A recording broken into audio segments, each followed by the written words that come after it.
जाऊया थेट प्रदीप कापसे यांच्याकडे। प्रदीप, आणखी काय माहिती? आपण पाहतो की कपिल सिब्बल यांच्या आतापर्यंतच्या युक्तिवादातला हा अतिशय महत्त्वाचा मुद्दा होता की तो म्हणजे पक्षाच्या घटनेमध्ये मुख्य नेता हे पदच नाही आणि हे पद नसल्यामुळे एकनाथ शिंदे यांच्या आमदारांनी जी निवड केलेली आहे की पक्षाच्या घटनेमध्ये मुख्य नेता नसताना या सगळ्या आमदारांनी एक ठराव पास केला आणि आमचे एकनाथ शिंदे हे मुख्य नेते असतील असं त्यांनी म्हटलेलं होतं। भरत गोगावले यांची त्यावेळेस व्हीप म्हणून नियुक्ती करण्यात आली आणि काही नेते आणि काही जणांची उपनेते म्हणून जे आहे ते नियुक्ती करण्यात आली। मात्र जर पक्षाच्या घटनेमध्ये मुख्य नेता हे पदच नसेल तर मग मात्र एकनाथ शिंदे यांना शिवसेना पक्ष आणि पक्षाचं चिन्ह जे आहे ते देण्यात आलं। यावरती युक्तिवाद करत असताना हा अतिशय महत्त्वाचा मुद्दा या ठिकाणी कपिल सिब्बल यांनी उपस्थित केलेला आहे। तो म्हणजे की गेलेले आमदार जे आहेत ते जो गुवाहाटीला गेलेले होते त्यांनी सुरुवातीला एक ठराव पास केला आणि ठरावानुसारच भरत गोगावलेंची जी व्हीप म्हणून नियुक्ती करण्यात आलेली होती। सुरुवातीपासून हे सांगतात की सुनील प्रभू हेच पक्षाचे अधिकृत व्हीप होते।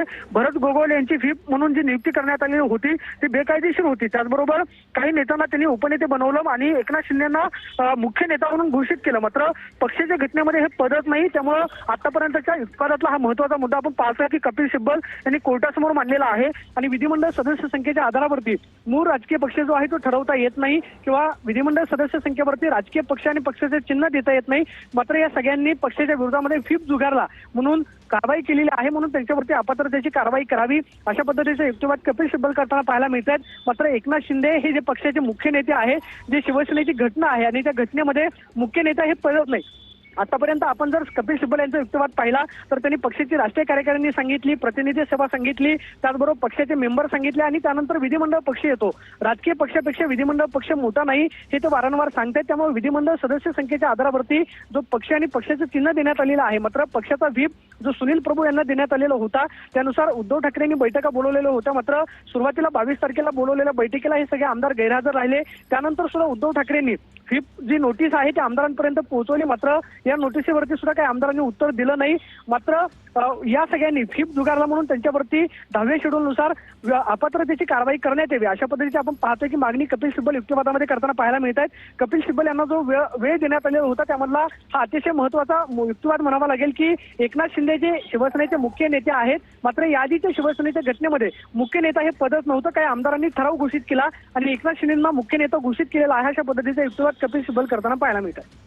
नक्कीच, आणि पाहुयात की फुटलेल्या आमदारांनी ठराव पास केला। मुख्य नेते एकनाथ शिंदेच हा असा ठराव पास करण्यात आला होता। गोगावलेंची व्हीप म्हणून नियुक्ती केली गेली तर काहींची नेते उपनेते म्हणून निवड करण्यात आली असं कपिल सिब्बल यांनी म्हटलेलं आहे। त्यांचा युक्तिवाद अद्यापही सुरू आहे। मुख्य नेता हे पद पक्षाच्या घटनेमध्ये नाही असं देखील कपिल सिब्बल यांनी म्हटलेलं आहे। तर शिवसेना पक्षचिन्ह आणि आमदार अपात्रतेसंदर्भात ही सुनावणी सुरू आहे। दोन्ही गटांनी मूळ पक्षावर दावा केला आहे असं सिब्बल यांनी म्हटलं। तर विधिमंडळ पक्ष हा राजकीय पक्षाचा भाग आहे, मूळ पक्ष नाही असं देखील सिब्बल यांनी म्हटलेलं आहे। मूळ राजकीय पक्षाचा नेताच निर्णय घेतो असं देखील कपिल सिब्बल यांनी म्हटलेलं आहे। 10व्या सूचीनुसार हे घडलेलं नाही असं देखील कपिल सिब्बल यांनी म्हटलेलं आहे। तर मुख्य नेता हे पद हे घटनेमध्ये नाहीच असं देखील कपिल सिब्बल यांनी युक्तिवाद करताना म्हटलेलं आहे। पक्षामध्ये संघटना महत्वाची, कारण ते उमेदवारांना एव्ही फॉर्म देतात असं देखील कपिल सिब्बल यांनी म्हटलं। पक्षाची घटना योग्य आहे की नाही हे ठरवण्याचा अधिकार आयोगाचा नाही असं देखील त्यांनी म्हटलेलं आहे। कपिल सिब्बल यांचा युक्तिवाद सुरू आहे। पक्षाची घटना योग्य आहे की नाही हे ठरवण्याचा अधिकार आयोगाचा नाही।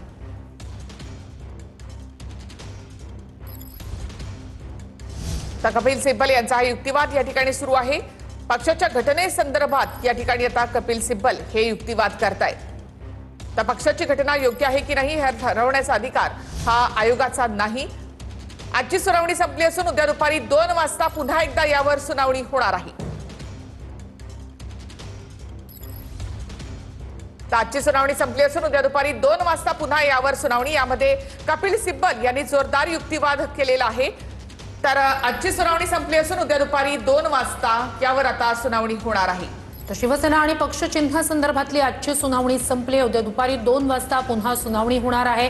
आज युक्तिवाद करण्यात आलेला आहे।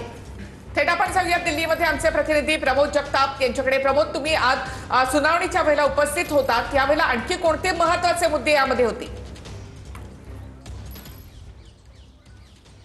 निखिला साधारणतः 1.5 तास आज कपिल सिब्बल जे उद्धव ठाकरे यांच्या पक्षाचे वकील आहेत त्यांच्याकडनं युक्तिवाद केला गेला आणि त्यांच्याकडनं सुरुवातच जी आहे ती युक्तिवादाची ही एकनाथ शिंदे यांचे आमदार ज्या पद्धतीनं सुरुवातीला सुरत आणि त्यानंतर मग गुवाहाटीला गेलेले होते तिथपासून त्यांनी आपल्या युक्तिवादाची सुरुवात केली आणि युक्तिवाद संपत असताना ज्यावेळेस कोर्टाचं कामकाज संपत होतं त्यावेळी त्यांनी पक्षाच्या घटनेच्या अनुषंगाने काही महत्त्वाचे मुद्दे उपस्थित केलेत आपल्याला बघायला मिळालेलं आहे। निखिला, कपिल सिब्बल यांचा स्पष्टपणे हाच आरोप आहे की पक्षाची घटना ज्या पद्धतीने सुप्रीम इलेक्शन कमिशनमध्ये सादर केलेली होती त्या घटनेच्या अनुषंगाने एकनाथ शिंदे यांच्याकडे पक्ष दिला गेलेला नाहीये हा प्रमुख मुद्दा वारंवार कपिल सिब्बल यांच्याकडनं मांडला जात होता। कपिल सिब्बल यांच्याकडनं स्पष्टपणे ज्यावेळेस आता युक्तिवाद संपत असताना त्यांच्याकडनं सांगितलं गेलं की जर तुम्ही मुख्य नेते हे पद एकनाथ शिंदे यांच्याकडे